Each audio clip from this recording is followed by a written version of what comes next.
I've enjoyed the conference. Munich is one of the highlights of my year.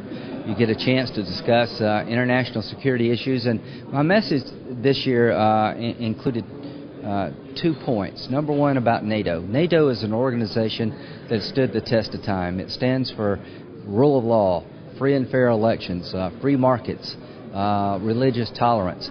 That NATO needs to be enlarged. That Albania, Macedonia, and Croatia should be allowed in NATO because it will help stabilize the Balkans. Many wars have started in the Balkans. The more people who are aligned with NATO and the values of NATO in the Balkans, the better. And Afghanistan. NATO chose to go into Afghanistan, and I think it was a wise choice.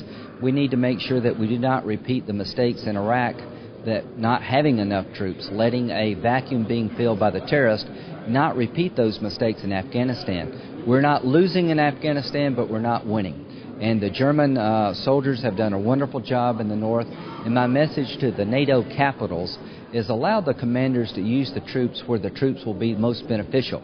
The fight today is in the south, and every NATO soldier should be allowed to move around where the battle exists. And politicians need to be supportive of the commanders.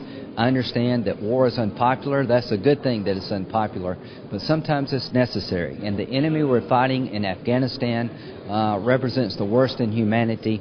We have to stand by the moderate forces in Afghanistan. We need more troops in Afghanistan. More Americans will go, but we need more NATO troops. This is a test of NATO.